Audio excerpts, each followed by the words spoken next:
Alo alo, chào anh em đã quay trở lại với kênh của Đầu Quạt Sứa. Hôm nay chúng ta sẽ tiếp tục cuộc hành trình với tựa game Alan Wake.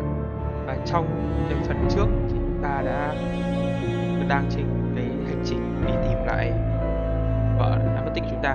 Và tên sát nhân đã hẹn gặp chúng ta để trao đổi cái bản thảo để đổi lấy được sự tự do của người vợ. Tuy nhiên thì trong hành trình hôm trước thì cái thế lực bóng tối đang tìm cách để ngăn cản chúng ta đến giải cứu được người vợ. Nó gây ra rất nhiều khó khăn cho mình. Bây giờ mình sẽ tiếp tục cuộc hành trình trước tôi còn đang dang dở.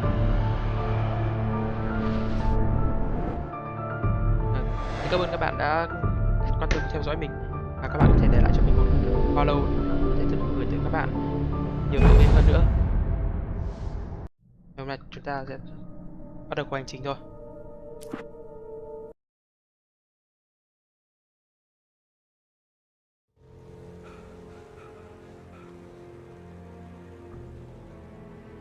Đây, hôm trước thì chúng ta đã đến được cái ngọn núi này. Và sau khi tên sát nhân đã thay đổi địa điểm, bắt chúng ta phải đi một đường vòng rất là dài. Bên cạnh đó thì thế lực bóng tối giờ chơi trò ném đá rồi anh em ạ. Thay vì cho những cái thằng người ra thì bắt đầu nó ném các loại đồ vật vào mình. Nó ném, thậm chí nó ném cả cái xe ủi luôn. Tôi rất bận. Không sao, ta tiếp tục cuộc hành trình của chúng ta. Bây giờ mục I tiêu could see Cauldron Lake. sẽ phải I đến thought I cái could hồ, make out the spot where the gọi là cái island hồ, and the cabin had been. hồ cái vạc There nhé, was a light near cho it. nó ngầm. It had to be a boat. Ta phải đến cái hồ đấy và tìm đường thấy cái đỉnh Mirror. Tên sát nhân đã hẹn chúng ta ở đây. I was close now. I had to get there fast. I dreaded what I would find. Cuộc hành trình của tôi thì mình cũng đã nhận được tương đối nhiều cái bản thảo. Cái bản thảo giải rác ở đây thì nghĩ là sẽ có ảnh hưởng đến cái kết của con game này. Thì khi tên sát nhân nó đòi cái bản thảo ấy các bạn, mình nghĩ là khi mà mình thu nhập được càng nhiều cái bản thảo ấy thì càng tốt.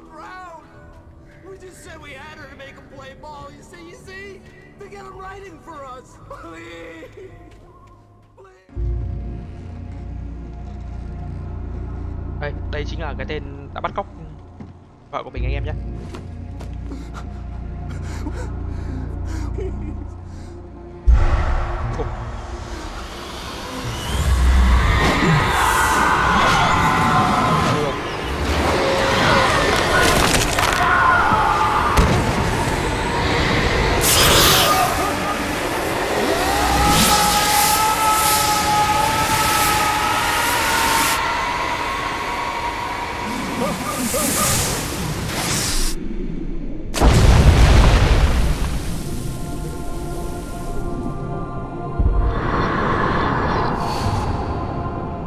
Ôi, bị ném xuống nước rồi. Trông mơ màng lắm.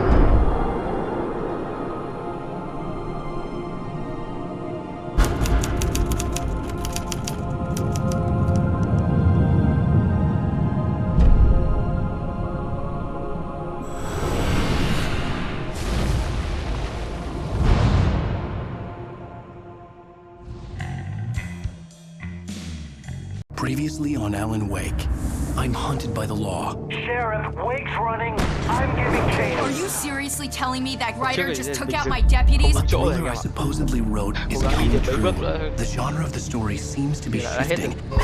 It's turning into a horror story. Đây I was là tóm told tắt that của Alice cái had been phần trước anh em nhé. kidnapped, but that was a lie.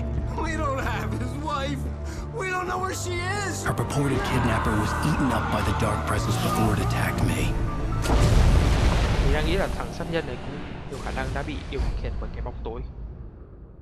Thì nó không chủ động bắt cóc vợ mình đâu. Shh, baby. It was just a nightmare. Mà nó kiểu bị bóng tối điều khiển. Các cái bóng tối nó đang I fell. I had to muốn give you thứ a gì đấy ở vợ sedative. mình. Don't fight. Mình vẫn hiện giờ You mình vẫn chưa went biết. through another rough period. What? Right now, it's very important that you stay calm. We don't want you to have another episode. You're a patient at my clinic.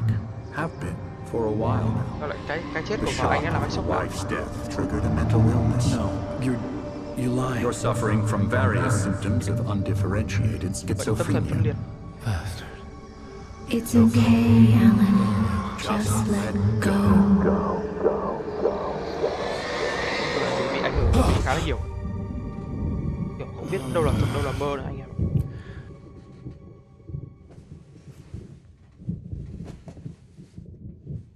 Trong quá trình mình đi tìm kiếm vợ anh mình là bắt gặp những cái I tivi felt mà groggy. nó chiếu Whatever lại những Hartman cái had cảnh bumped trong in lúc me mình was đang making me ngồi viết bản numb. thảo. I felt like this was happening to someone else. Someone I Giống was như watching ở on cái phòng television. này anh em ạ. I couldn't think. Couldn't Chiếu lại như focus. kiểu mình đã bị The door was locked. I was a giam. prisoner here. viết những cái bản thảo ở đây và có máy quay nữa. Đâu xem ở đây quay không ta? Ôi. Vậy. Good evening, Alan. Are we feeling better now? Feeling calm? Yeah. I see you brought your pet gorilla with you. So sure, I'm calm. I get the message. Loud and clear. Quite right. That's the spirit. You're being very brave, Alan. I understand you're confused. I would be more concerned if you weren't suspicious of me. I don't blame you for it. Big of you. Now, why don't you come with me? We'll reacquaint you with my clinic and go over everything you might have forgotten. Little walk and some fresh air? Ôi, đây là, Yes, it will do đây you là sau good. khi mình bị bắt vào bệnh viện rồi anh em ạ. This corridor is for patients. Most of them aren't here right now. Jack took them out for a fishing trip, except for the ones who are particularly vulnerable, of course. I encourage creativity as a part of the recovery process here at Cauldron Lake Lodge. I specialize in treating artists. I bet you do. Splendid, Alan. I honestly believe we can get this thing under control if we work together. This way, Alan.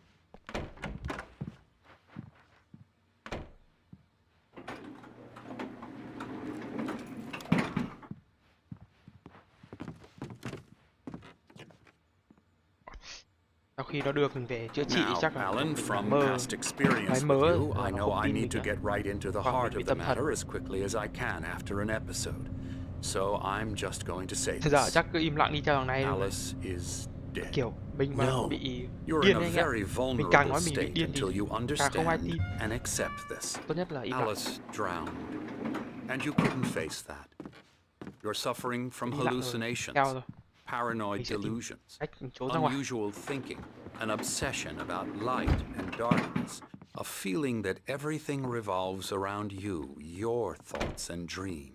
Your mind has constructed an elaborate fantasy scenario in which your writings are Ông bảo là affecting tất cả những reality. cái đấy là do She mình has tưởng been tượng nha. kidnapped, and Tưởng mình là supernatural một cái nhà forces văn of nên cho nên là darkness are trying to stop cái you. kịch bản mà quái oăm nó phức We tạp go này, this nó way, Alan. có sẵn ở I trong đầu. wasn't ready for another shot. Lúc nào mình cũng So I tưởng went tượng along ra with cái it. sự việc He đấy. had to be lying. But under the influence of the drug he had given me, I had to fight not to believe his words.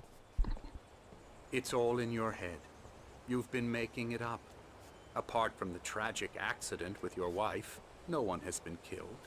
Your delusions are just a manifestation of your subconscious mind trying to protect you from the too painful truth. Unless we fight the fantasy, it will return. I know the instinct is to resist me, but think about it. Doesn't this make far more sense than the insane supernatural conspiracy you have concocted in your mind? You're a skeptic by nature, Alan. We both know this. Everything can be explained Biết đâu cái thằng logically. bác sĩ nó cũng đóng một cái vai trò gì đấy trong cái câu chuyện này.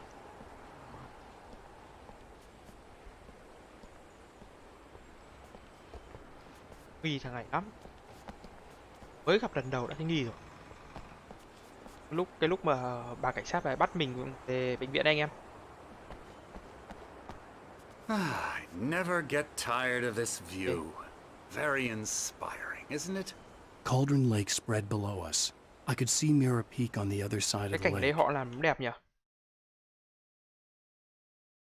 Dù là con game này cũng I thought I đã could make out the spot where Diver's Isle 11 had năm been nay when rồi. I arrived with Alice.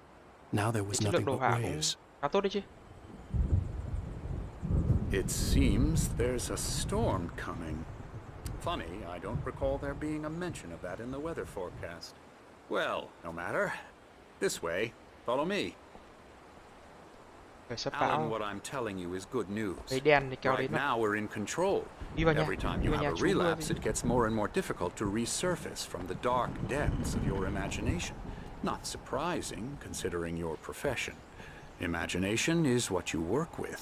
Biết rồi. After Tao all bị your điên. nightmares, Lắm, this should nói come nhiều as an quá. immense relief to you. If it doesn't, why is that? Because I'm lying?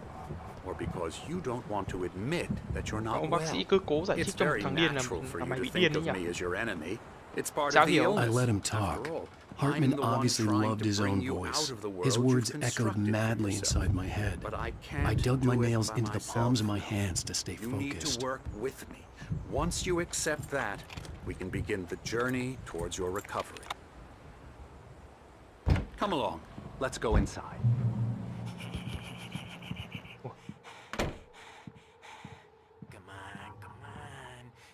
Những này cũng có vẻ không minh mẫn lắm nhỉ? Here's the entrance to the office wing. That's for staff only. You were impressed by my trophies when you first arrived here. I do love to hunt. The great outdoors, man versus nature. Pretty damn wonderful, yeah. Việt Nam mình mà không cấm mấy cái này khi mình cũng phải làm con treo ở góc stream anh ạ. Không ngầu ra phết đấy chứ. I'm a real bad dream, mister. You should be afraid of me. Don't want to run into me in the night, that's for sure. Please, Emerson. Mr. Wake is confused enough as it is. Yeah, you'd like me to go away so you won't be scared. But you can't just decide what kind of dream you have or when you have it. Emerson. Okay. Sorry. Boo. That's Emerson. We're actually making some progress with him, I'm happy to say. He works on video Elbow strike. games. Ooh, It's yeah. trash, of course, but it does involve Get him some to the head. small creative effort, which makes him receptive to my therapeutic methods. No kidding.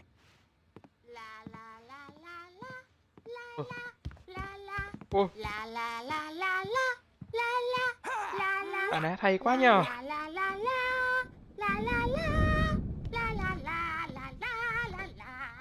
Bạn ấy nghe quen quen rồi anh em. Bạn ấy nghe quen nhở? Mà tôi không biết Alan, phải là tên please, gì ấy. this way.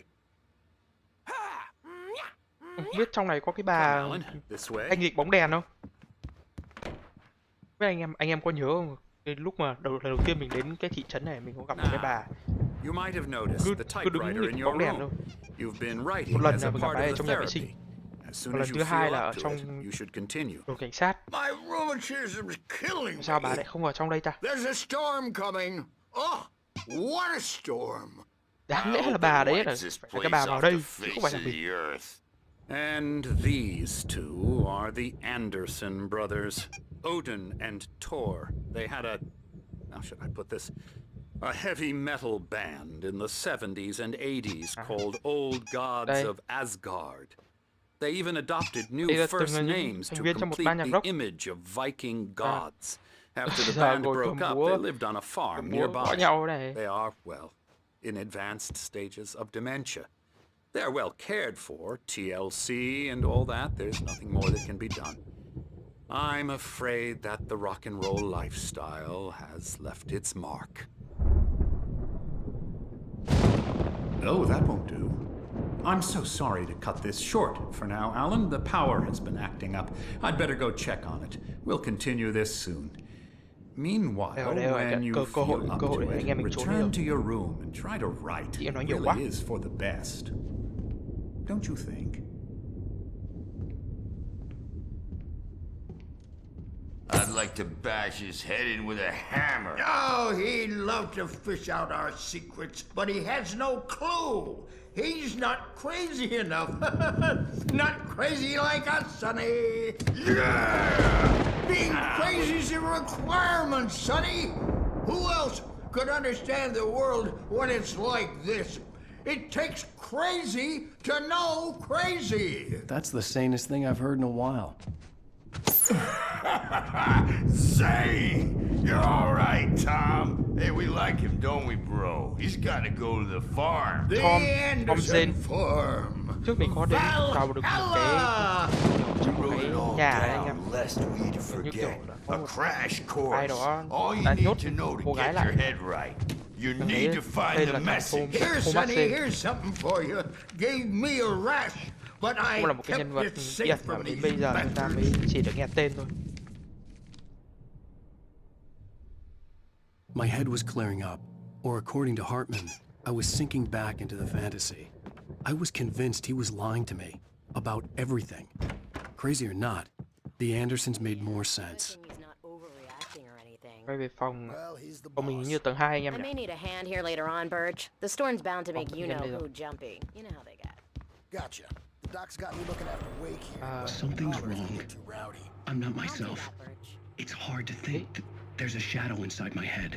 I can only focus on writing Cái everything cảnh này else is a giống blur. trong cái cảnh I'm trapped in this ở cabin. trong cái Have phòng been của mình for vậy đúng days, không? but it's always dark Phòng outside. mình lúc đầu này. My editor is real. I saw her again. She's not human. It's not human. A dark presence is Hey, wearing Wake, the old woman's why don't you face. humor Dr. Hartman and give the writing a shot, huh? There's a whole Typewriter's in your room. heart should be. À đâu, không I giống. think I've made Không a giống. horrible mistake. Ôi, I sao don't mình think bị I'm bắt any ở closer to chỗ nào khác saving rồi? Alice. It's been lying to me, using me to get. The white glare of the blank page in front of me hurt my eyes. My hands began to shake uncontrollably.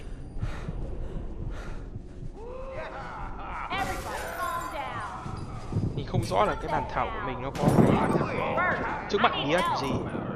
Hey, Wake, Những cái you stay here. những cái thế lực I'm gonna go bóng see tối what's up. dẫn đến You cả just những cái keep thằng doing sát what nhân you're đều doing. muốn Be một cái cool, bản okay? có muốn có cái bản thảo của mình. I didn't know what the Có thể chaos was all có sức mạnh about, từ cái bản thảo but it could be cũng có my thể sức only mạnh đấy chance of getting từ out of here. người vợ của mình không rõ. Here's a friendly poke from Mjolnir, wench. Hai bố con ông thằng Rock làm loạn rồi. Sinclair looked back. That wasn't a love tap.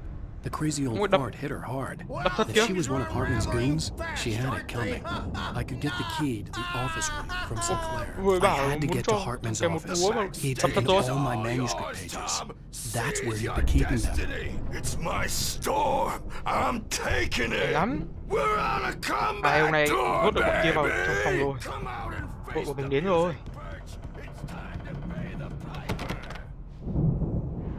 Có đôi khi điên khùng khùng. Lại quấy cảnh em.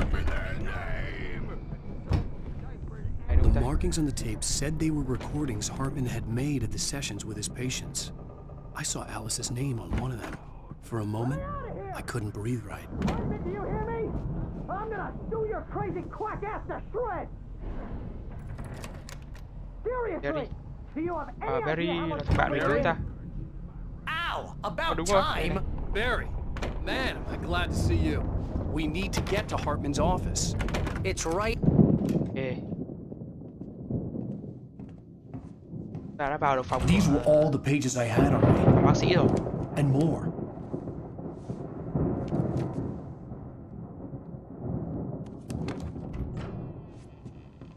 Alan, please. You're sliding back into the... Tell me one more lie, and I'll shoot you in the face.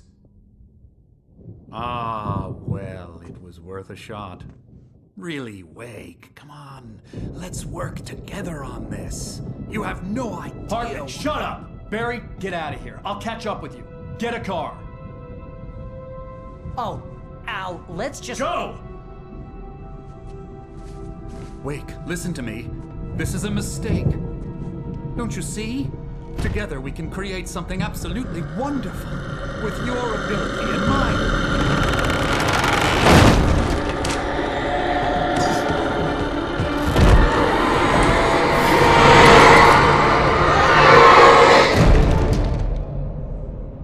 Ôi, thế cái thế lực bóng tối là đã tràn được vào phòng rồi. Nó ám vào ông kia rồi. Ui. Mình nhận là cái nụ cười nó lại khốn nạn thế được ta. I had to find a way out. Phá rồi.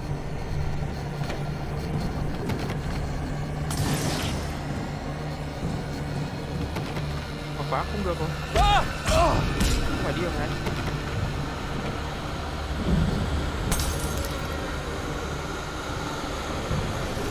Game lỗi hay sao rồi anh em ạ? Ủa, kia sắp đuổi đến nơi rồi, không mở được cửa. Kia.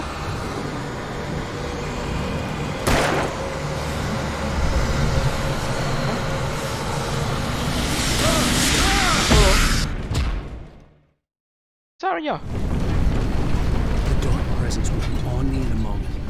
Không nào lại bug game rồi, không mở được cửa. Ở đây. Nãy nó không hiện cái nút bấm á.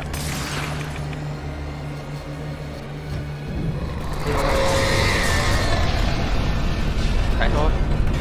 Ố.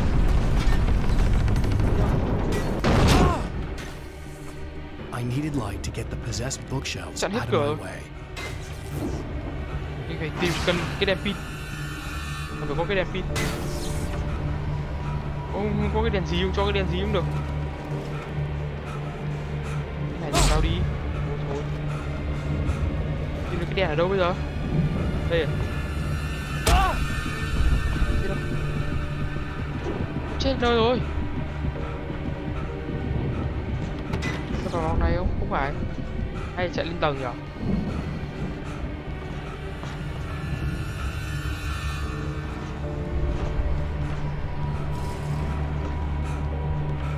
There had been a generator and a work light on the balcony. Đây có một cái máy phát điện ở ngoài ban công. Đây máy phát điện rồi. Đợi đấy, mày đợi đấy.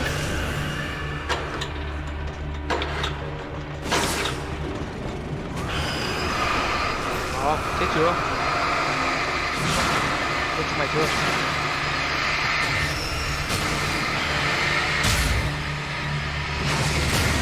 Có được ra rồi anh em ạ. Được ra rồi.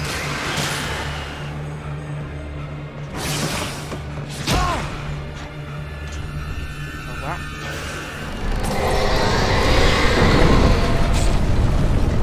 Ô, nhớ là mình ở đây rồi. Đây.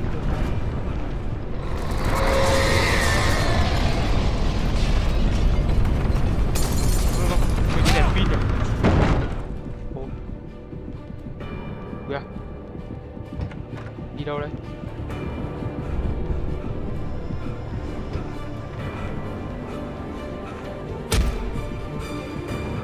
Cao đố ở đây này.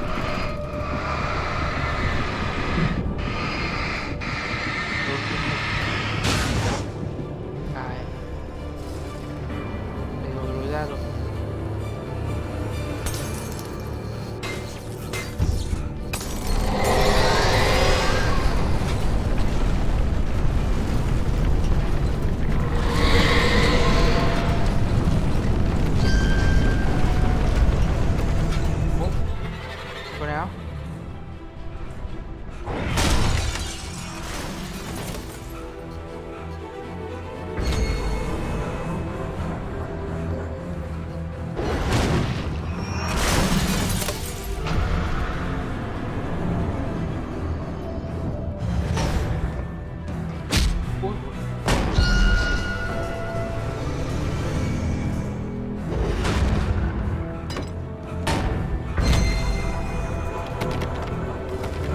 Vào đấy khóa rồi. Phải dụ cái quả cầu kia nó có phá cửa này đúng nhỉ?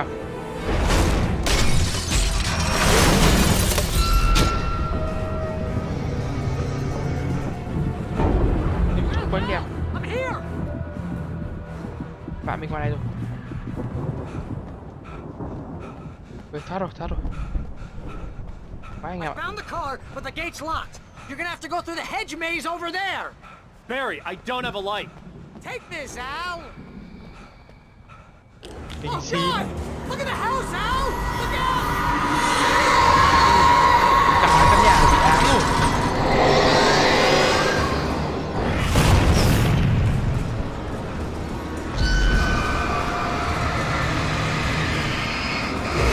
Lên.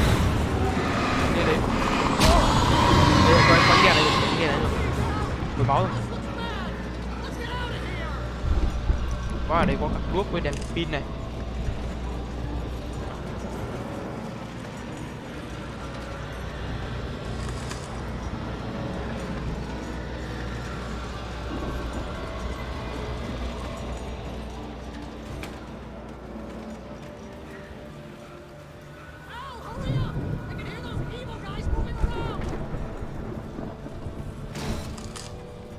Tĩnh nào, đúng không?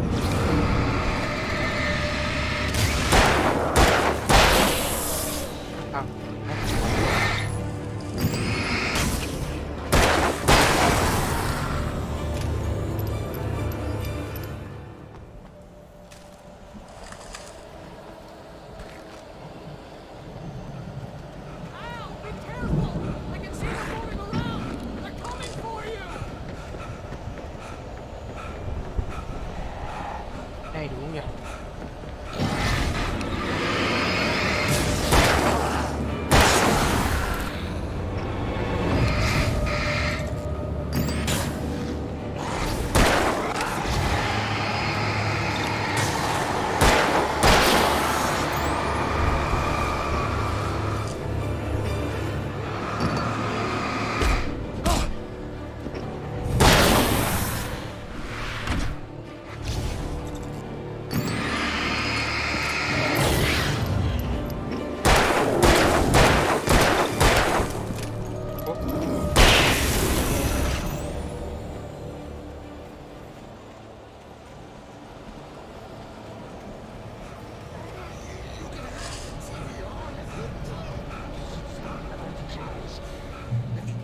Mình thoát ra được rồi.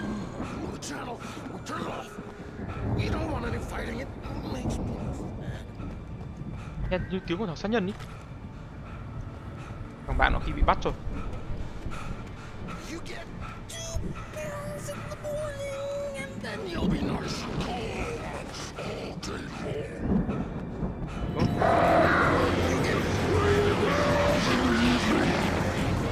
Ô, đây phải ông bác sĩ không nhỉ?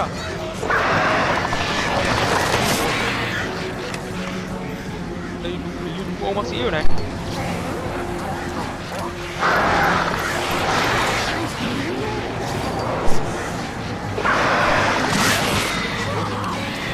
Bác sĩ có cả chim ở chỗ này cơ. Thuê lại.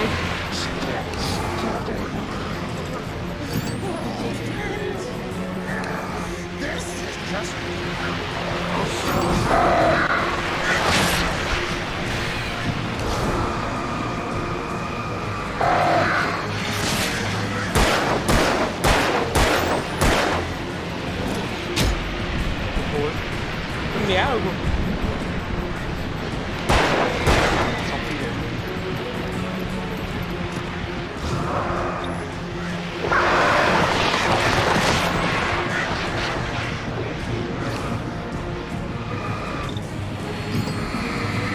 Chẳng có một viên pin thôi.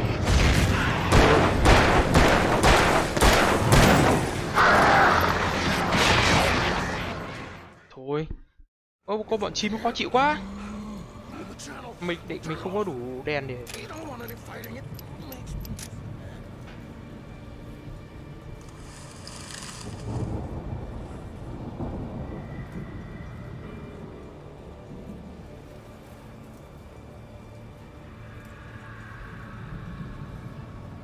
Mình không có đủ cái pin đèn để diệt bọn này.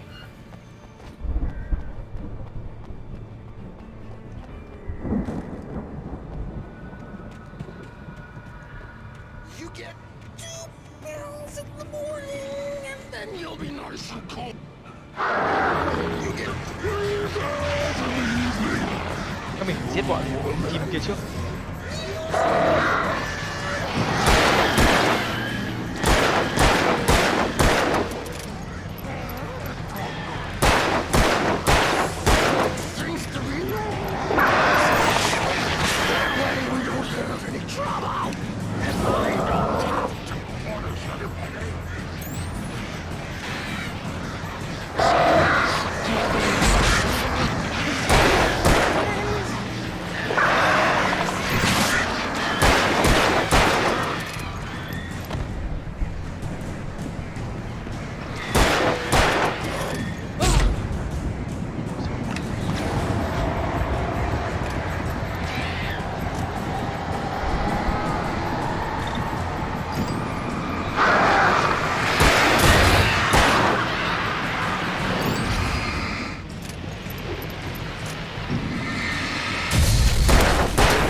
Một đúng hết đạn anh em ạ.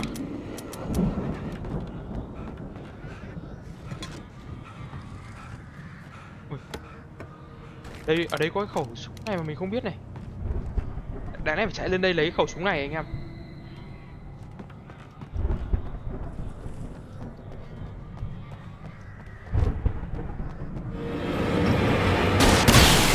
Thôi. Kéo tay ấn nhầm đi mất. Thì tôi mất phiên đạn rồi anh em ạ.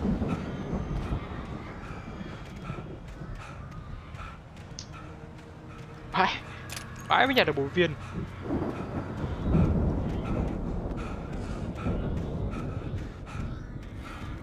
Đây, có chỗ để hồi máu rồi. Đây rồi. Bật gun.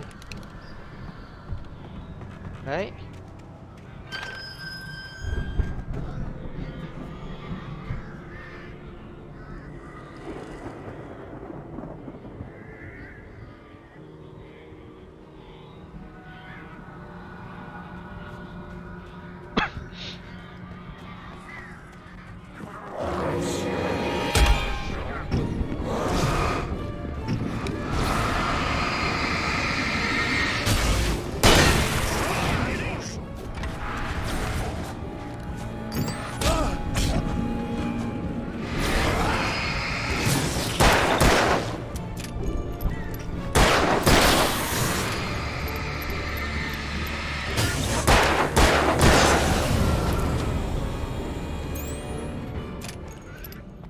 Ok rồi.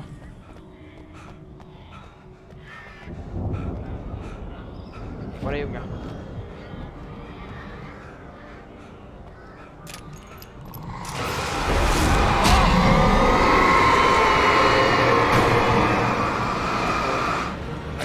Một quỷ đấy rồi.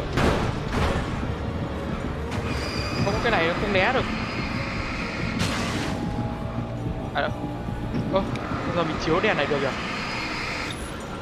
Thế nên lần trước né không có được anh em ạ. Chiếu đèn nó không cấp được luôn.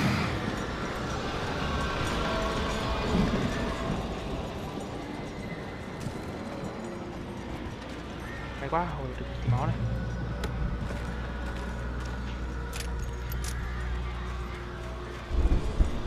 Đây. Emin hết Tom Louis. Con bé Emin đã bắt thằng Tom phải làm như vậy.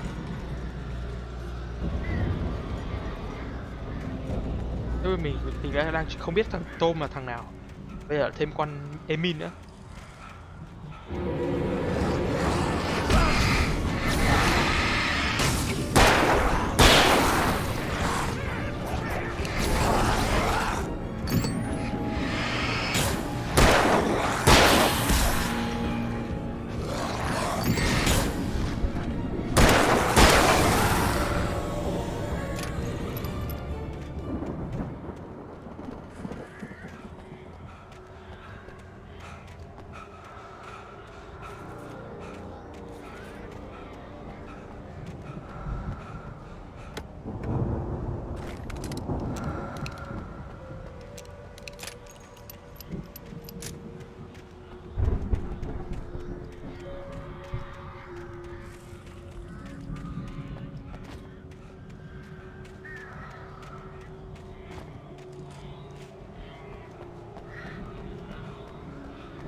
Bây giờ là phải quay lại.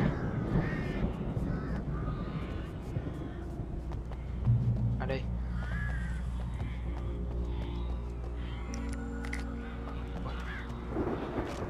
Tự dưng có nhiều súng cái này khả nghi lắm anh em ạ.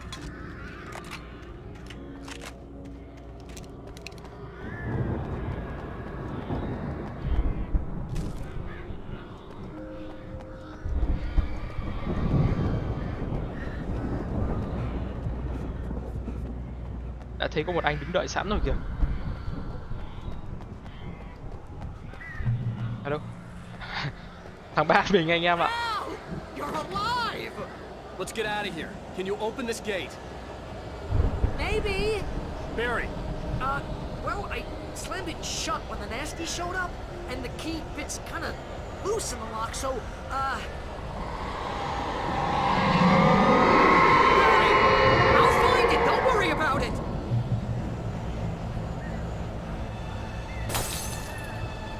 tức là mình vì thủ ở đây trong lúc thằng bạn mình mới đi tìm được cái chìa khóa đó. Hurry up, Barry! I'm on it! I'm on it!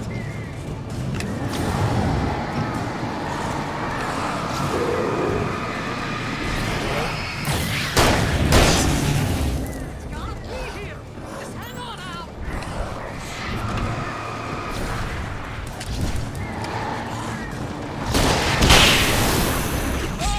Ôi, thằng nào ném dìu đây? Hey, found a corner!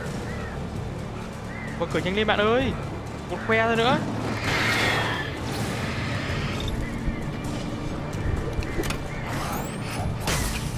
I found it! I found it! No, it's weak. Ôi, chết đến nơi rồi còn phao đi cái gì? Mở cửa nhanh lên.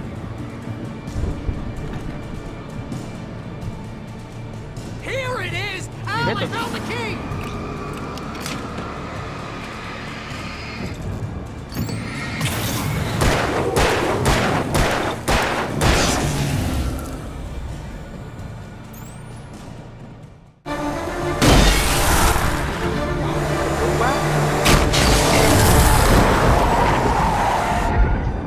Al, please tell me we're headed for the nearest "You're now leaving Bright Falls. Come back soon" sign.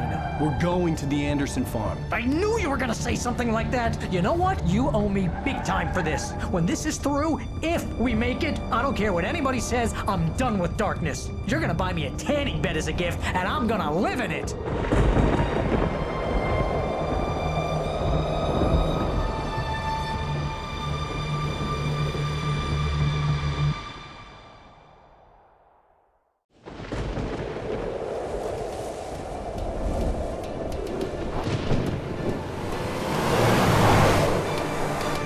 I'm crazy, but that's fine, Barry.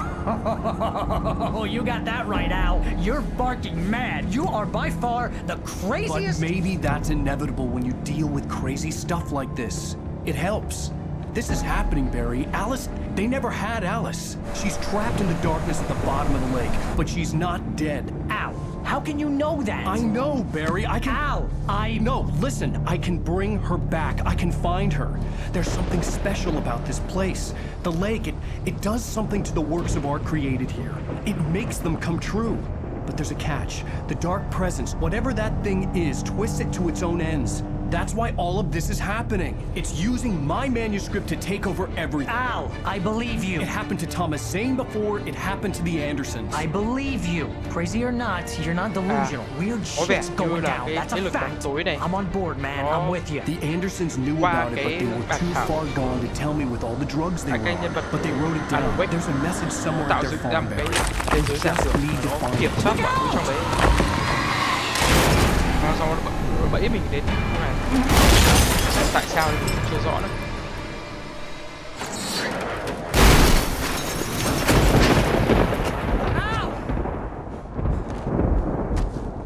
God damn it, Al, talk to me!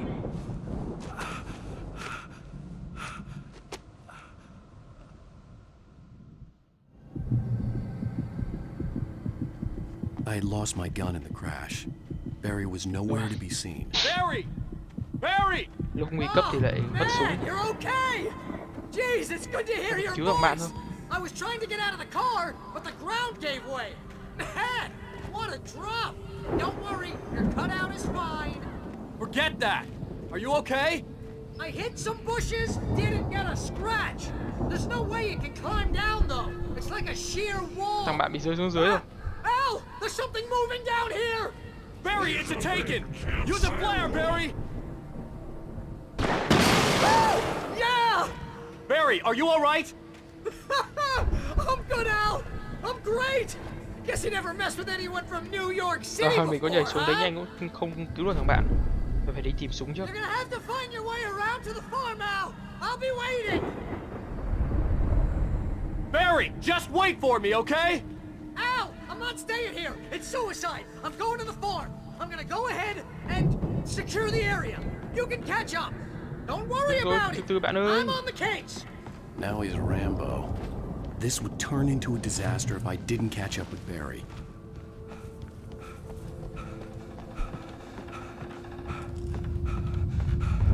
Bây giờ dùng ống đạn dược cái gì.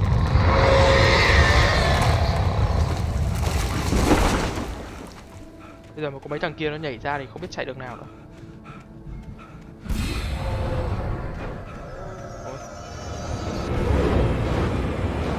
Trong cái trò này nhân vật mình nó có cái nhược điểm chạy rất là chậm, rất là nhanh mệt nữa.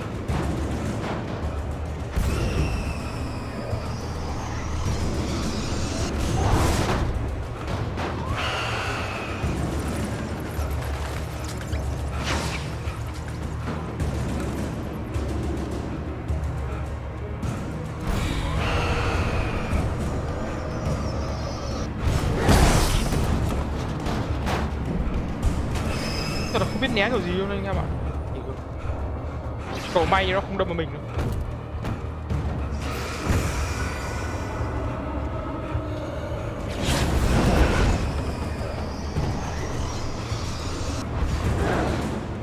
Có cái thứ kia khó chịu quá.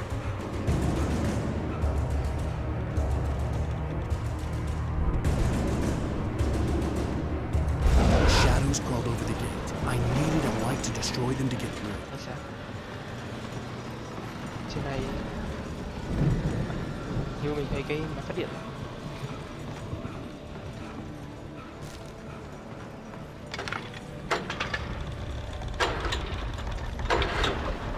Ok, có đèn rồi.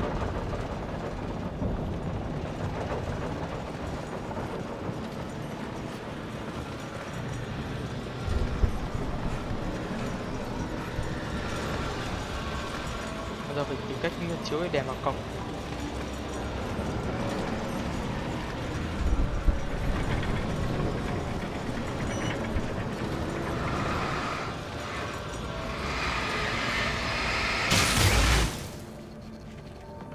I could sense the movement in the woods ahead. Facing the enemy without a weapon was dangerous, but I had no choice.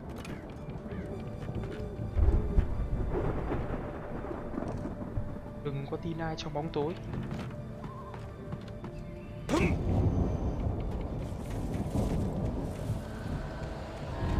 có tin ai, tức là không được tin cả thằng bạn đúng không?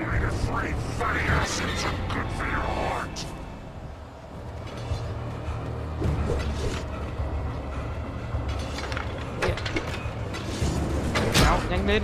Rồi. Cái này thì bật làm sao được máy phát điện?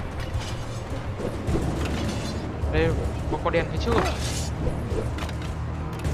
Nhanh lên nào. Ôi, anh chạy chậm quá. Kia bình tĩnh nhá, tao sắp đến được đèn rồi.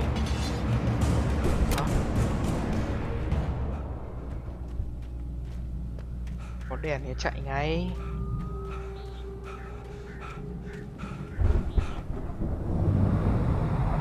Con game này nó không cho mình A car was cập driving nhật. away from the farm, headed in the same general direction as I was.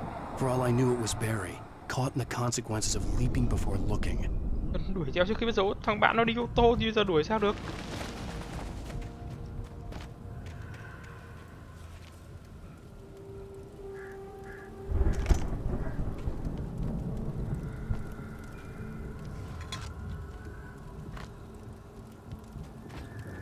Ngươi có súng ống gì không?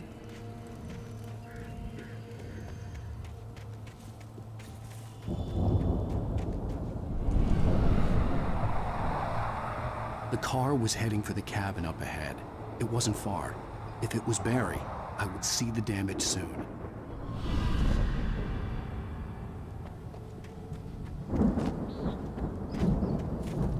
Giờ chỉ có cắm đầu cắm cổ và chạy.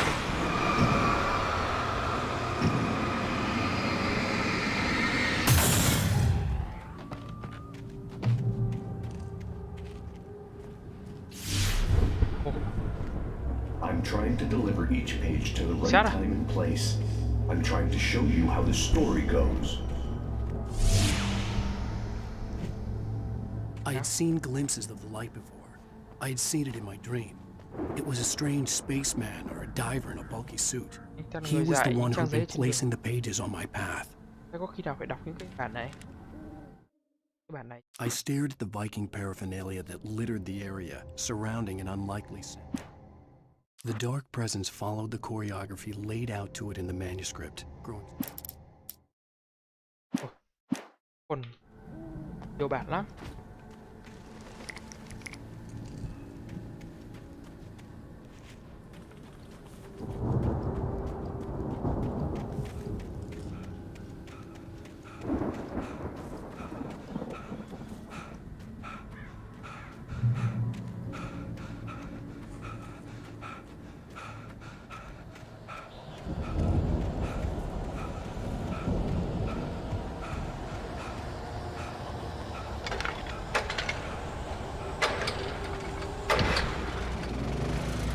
Ngón chèn cắn.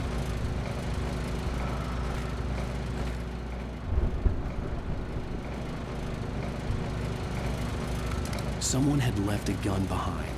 Now I had a fighting chance of reaching the farm.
chuẩn thế.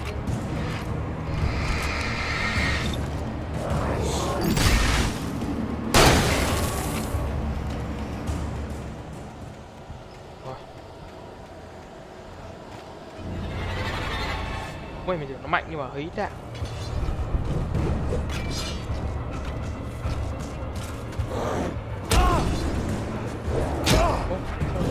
Gần đây chỗ này rồi, thôi đứng. Né đi. Đúng rồi. Mày quá.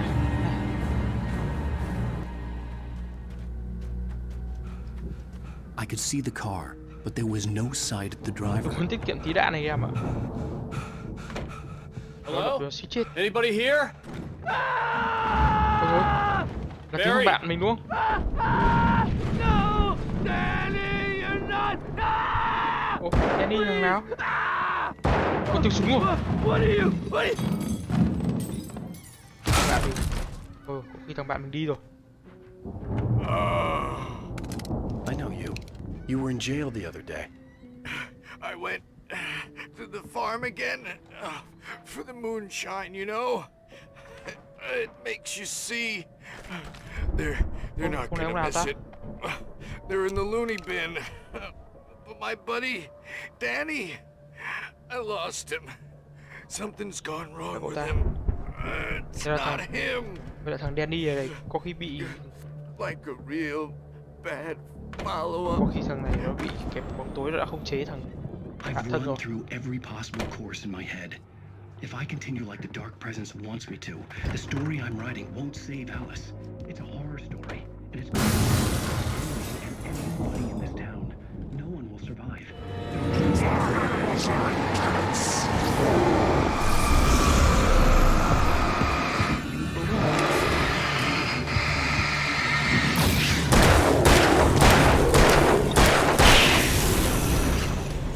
Let me guess.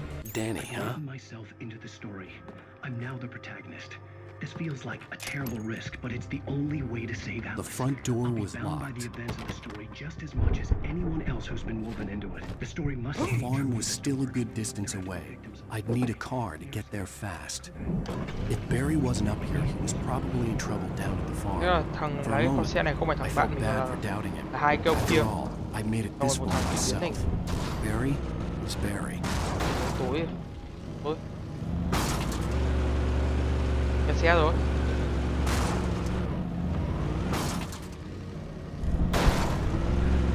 Ủa kìa.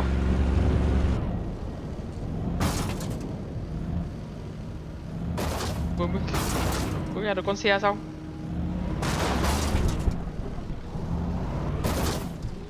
Đây ra rồi.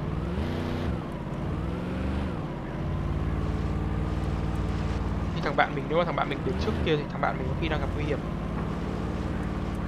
Phải đến cứu thằng bạn rồi.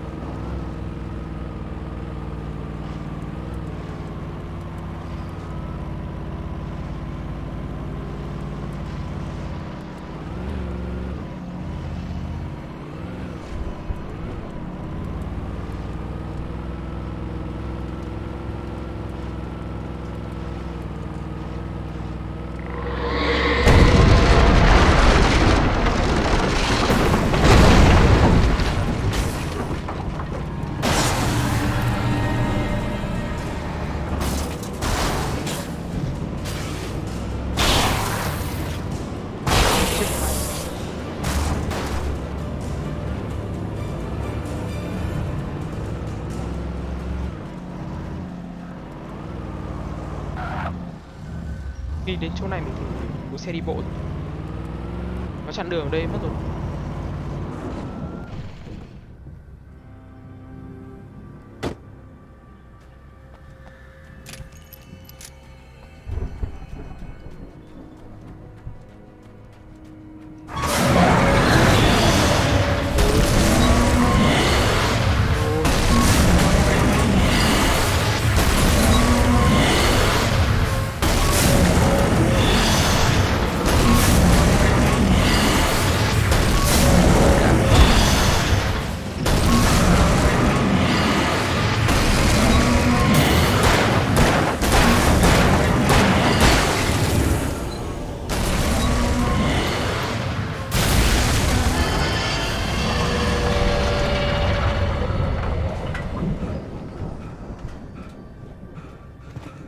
Chạy kia rồi.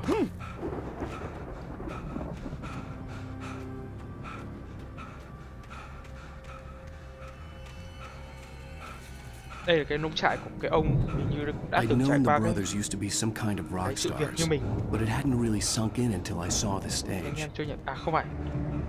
Thế đây là cái nông trại của hai bố con chơi nhạc rock. Ow! Run! Incoming! There's too many of them!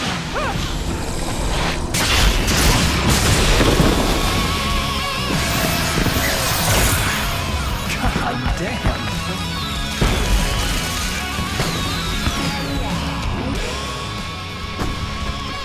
I'm so glad you decided to go it alone, Mr. Johnson.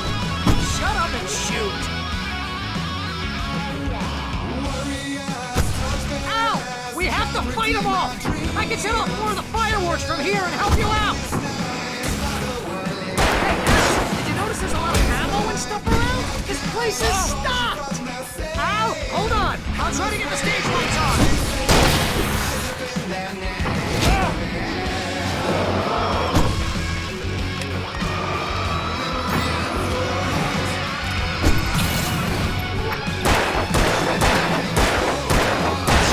Yes! Here we go! Barry Wheeler to the rescue!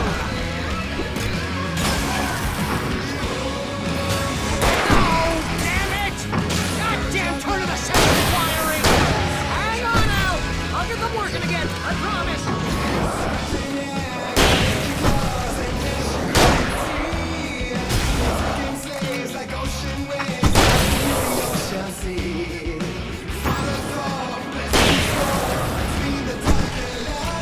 Hai bố con ông kia cũng hay ra phết. Cái kiểu hai bố con ông kia cũng đã trải qua cái việc này rồi, cho nên họ chuẩn bị cả một cái sân khấu để chống lại cái bọn bóng tối này.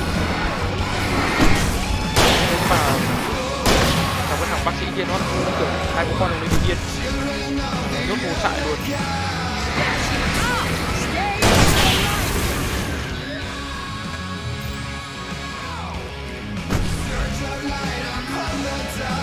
Oh no! with my battery, please, please, please!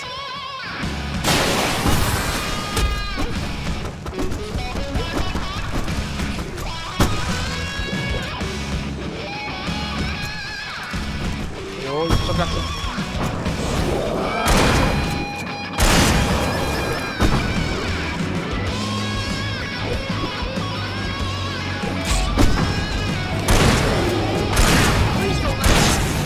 Oh, if I buy it, this is pretty much how I always wanted to go out.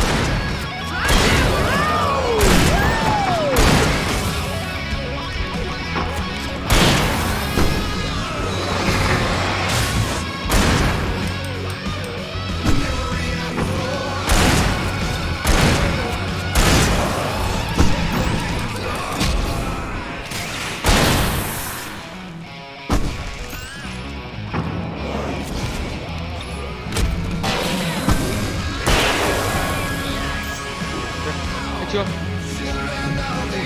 Ok.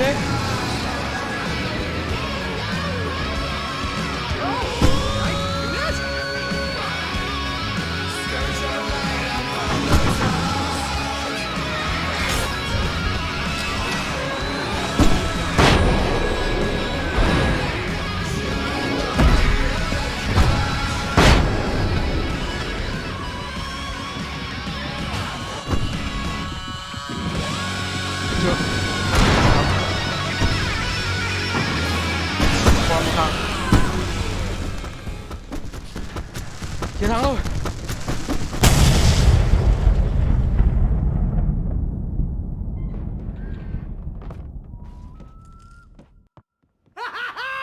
That was awesome! Bố con ông kia đã chuẩn bị hết Right Falls, cái này rock sẵn and rồi roll đấy. capital of America. Mỗi tội là không được dùng nữa.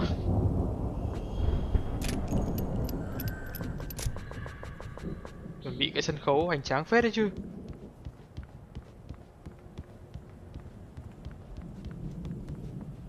Hey, Al! This way to the farm! Là dân nhạc rock nhỉ? Âm thanh ánh sáng nó cứ ầm ầm luôn.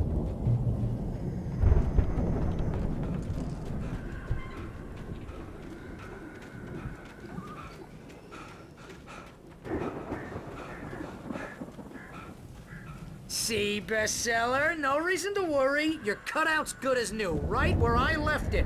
I'll come back for it once we have the place secured. Yeah, that's been my biggest worry all this time. Chắc là phải trèo lên đây rồi.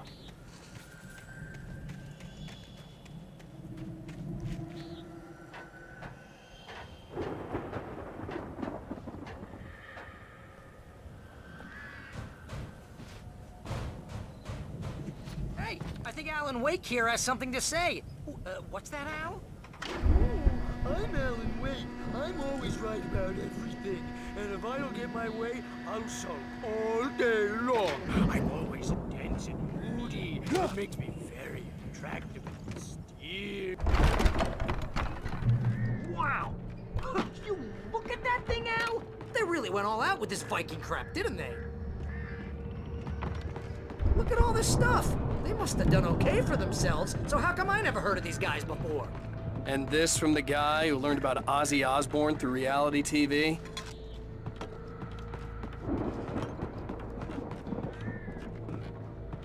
Trong trại thì cũng không có gì mấy.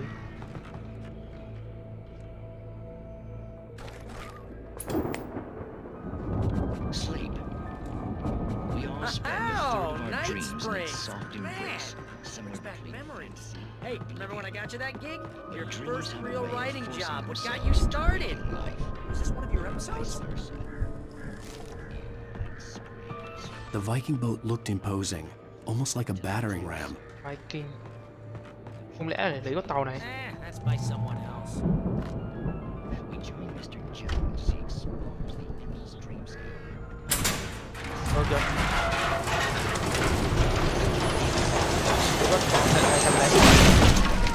Good going, Al!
chases where the monster is nipping at his heels and chỉ dùng cái cửa để cái thuyền để phá cái cửa thôi.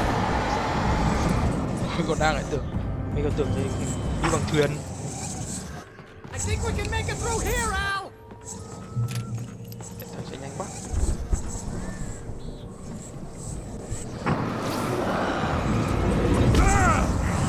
Gì đấy? Lấy điện à?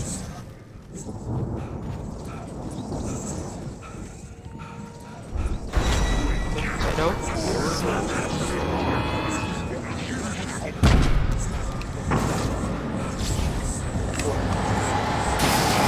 Bẫy rồi, bẫy rồi.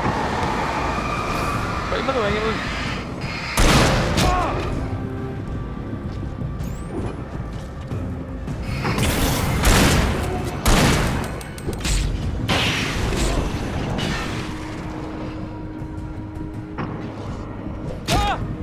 Ôi, nó ném cái gì? Không né luôn.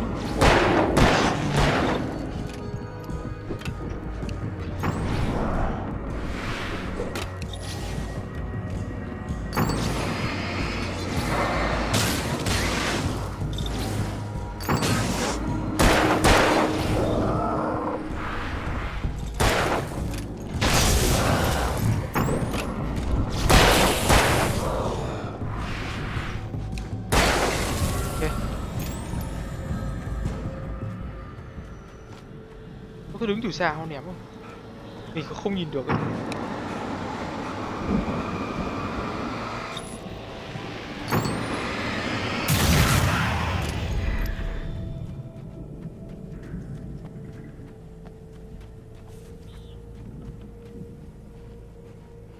Đây.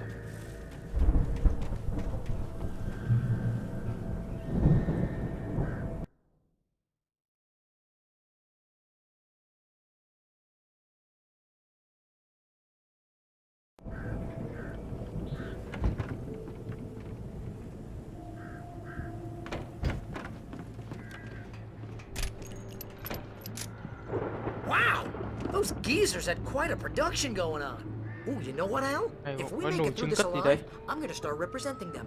Yep, sell this stuff online, maybe get a reality show going, release a new single. Good luck with that. Nồi nấu rượu anh em. Hey, you find us a way out here, okay? I'm gonna take a closer look at this stuff.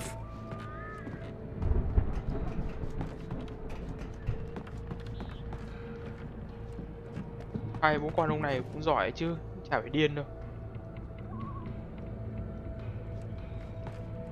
Bây giờ đi đâu nhỉ?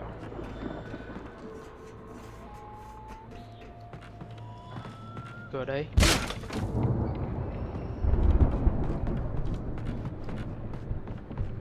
Be careful, Al!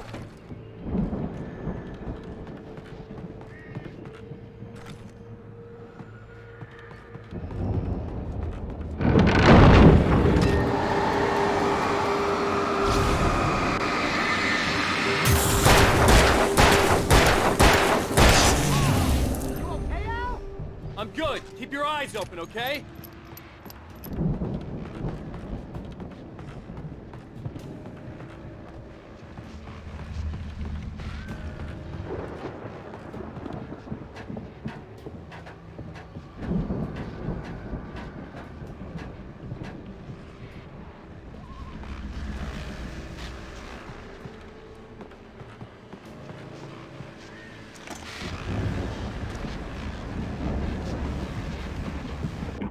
As you regular listeners know, I tend to work through the night, but I'm not the only one.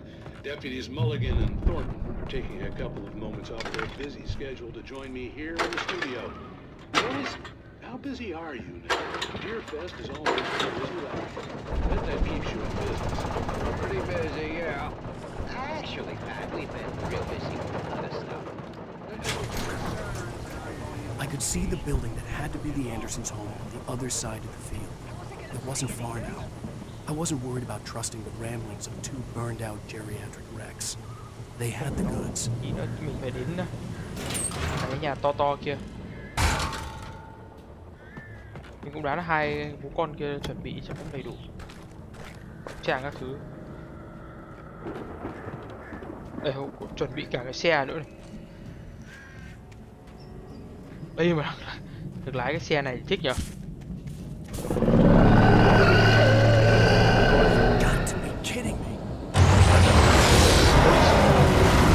Ôi trời ơi,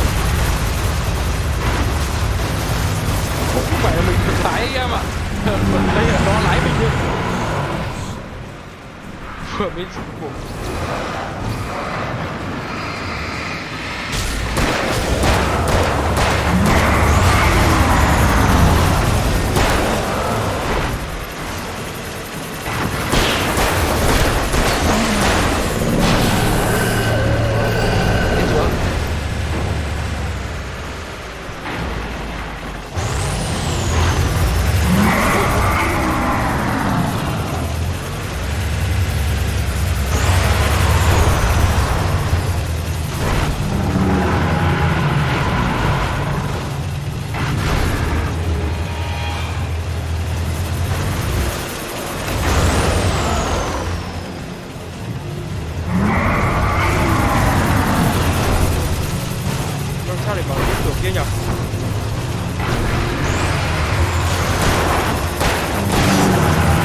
Vừa mới phá cái máy này không? Máy này phá kiểu gì được rồi?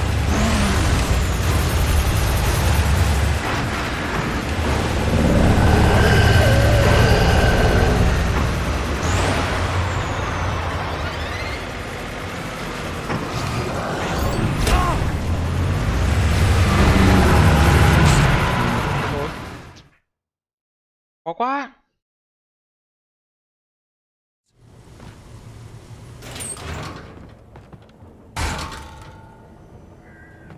Ê, có máy dí đằng sau mình không ngắm được bọn kia luôn ấy.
Quá.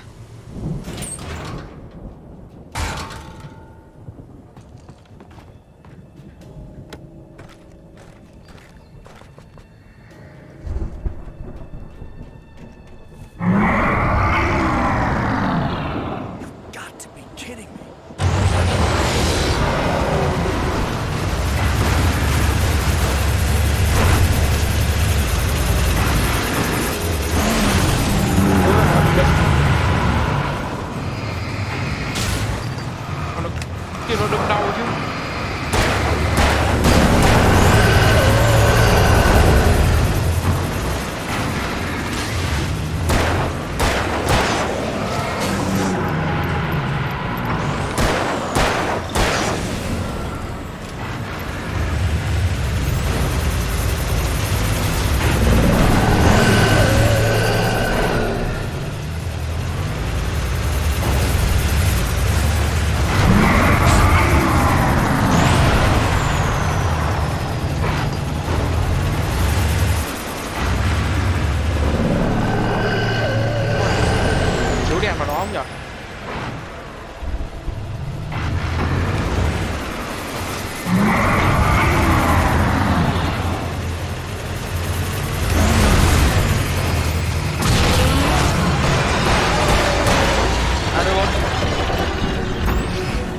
phá được cái xe rồi. Rồi, đến một này. Đuổi gì nữa?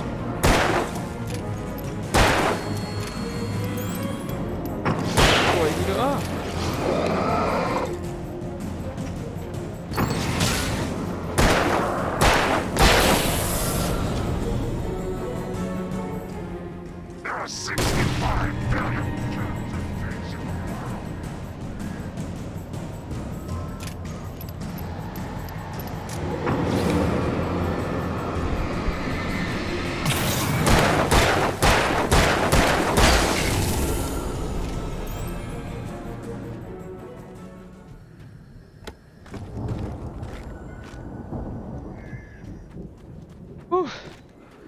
Hóa ra là chiếu đèn được vào cái xe anh em. Thế mà lúc đầu mình cứ phải cố tránh nó.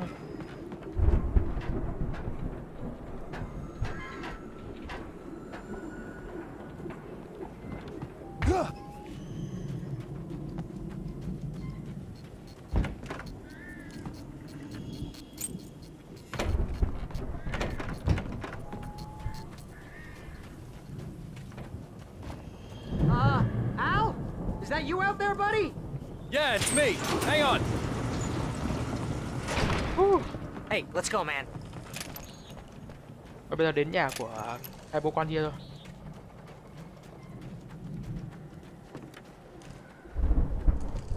I think we're gonna have to work together to open this gate, Al.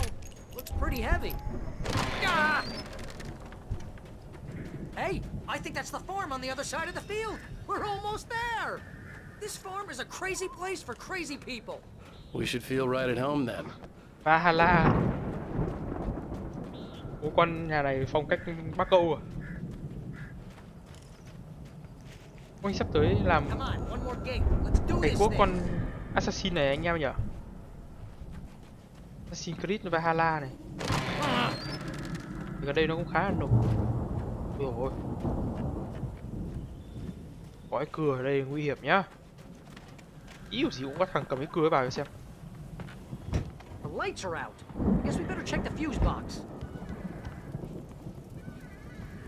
The power downstairs was out, but I was sure I could fix that at the fuse box. Điện này. You know, this place looks kind of lived in. I thought the Andersons were in the booby hatch. Có điện thì sống được. I don't think they keep too close an eye on them at the clinic. They seem to slip away a lot so they can get away.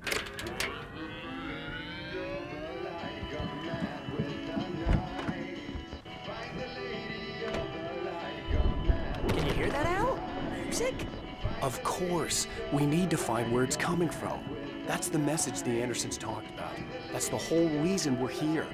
Lady of the Light? Oh, that's gotta be... What's-her-face? The crazy lamp lady from the town. Cynthia Weaver. Right! Must be!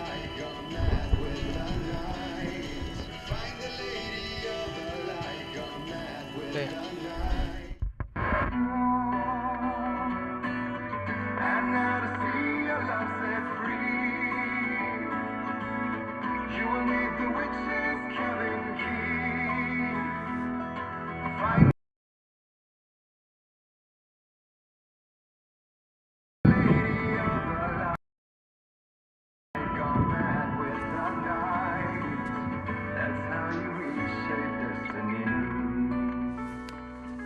Okay. We need to find Cynthia Weaver. We'll stay here for the night and head back to town as soon as it gets light.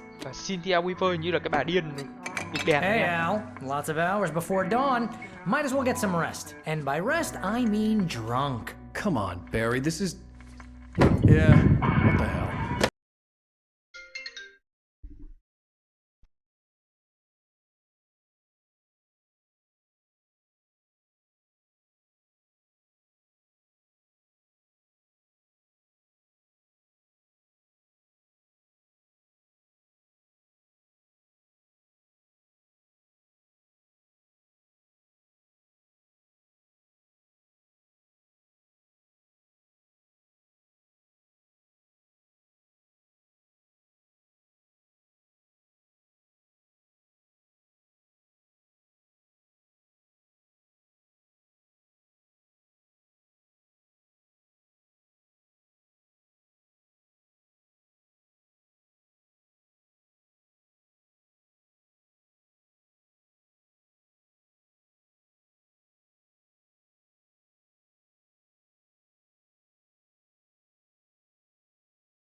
Alo.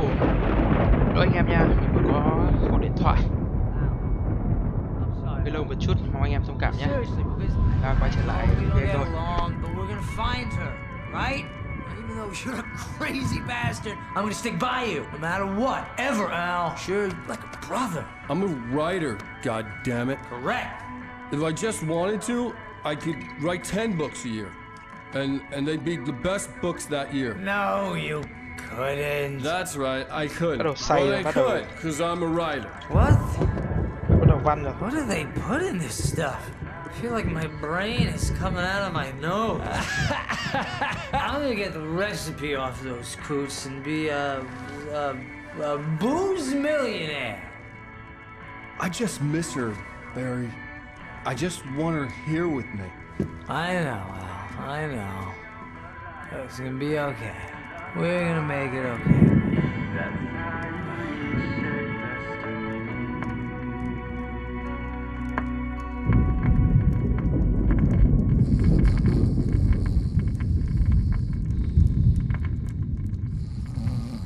Bạn ngủ như kiểu ngủ vào mắt đấy, kinh quá.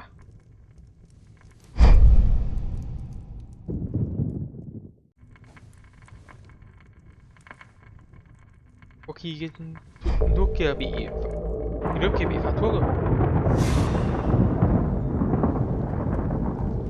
Kìa, biến thành hồn ma rồi.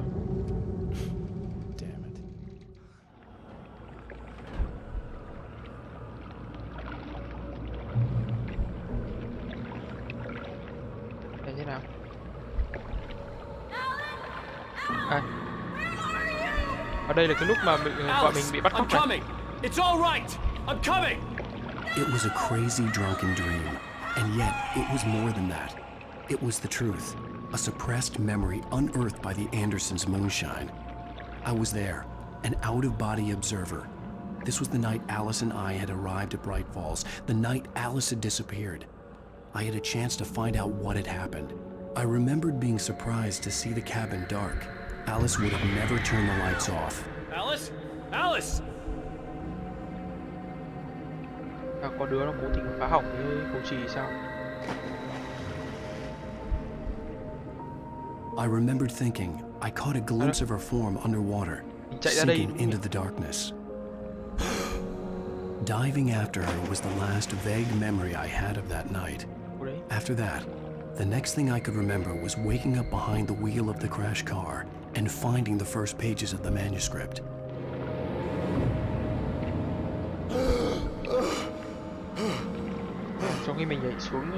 I couldn't find her in all that blackness. I must have thought she drowned. Không tìm thấy vợ nên tưởng vợ đã chết. Alice. Jagger had khi nào nắm vào rêu xong so rồi she had me. Nắm vào tóc vợ xong rồi tưởng nhầm là rêu rồi bỏ ra không nhỉ? I'd been easy prey. Look at the cabin. Is there someone in the window? Alice? Maybe she didn't drown after all. Maybe she's inside. Alice! Yes. The dark presence had touched me. She had dug her nails into my brain and used me, made me her puppet.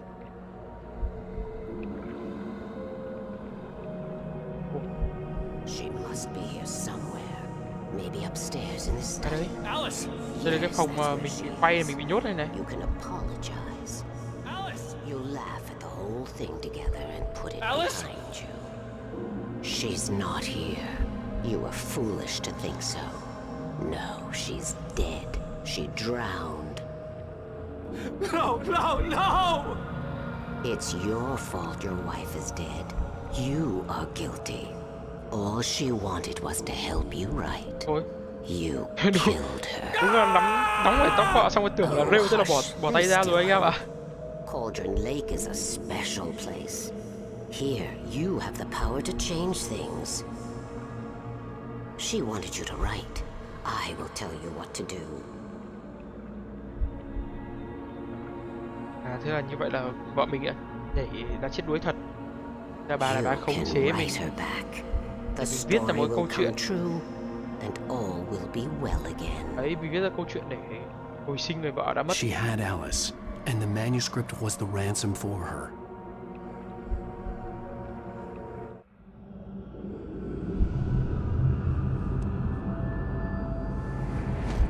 Yes. All right. I'll fix it. I'll bring her back.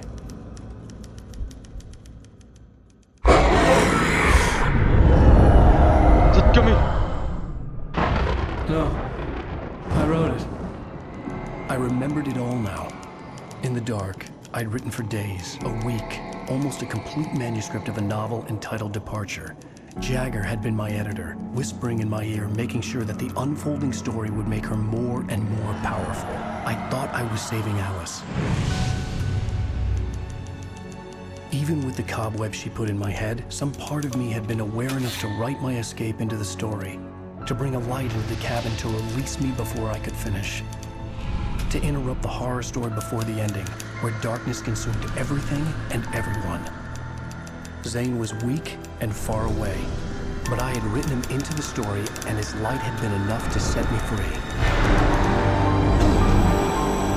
It isn't here now. I'm here because it was written. I brought the light to set you free. You must hurry. It will know I'm here. It will be back soon. It stole the skin of my Barbara a long time ago. She looks so old.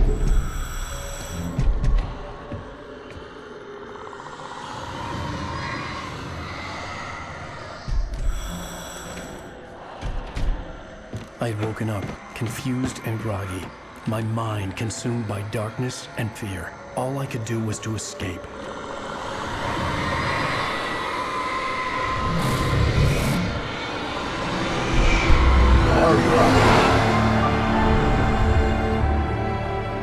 The week spent in the cabin had taken its toll. I was barely conscious and fading fast. It had to have cost Zane terribly, thrown him even deeper into whatever dark place he now haunted. But he had managed to weaken the dark presence, kept me safe that night.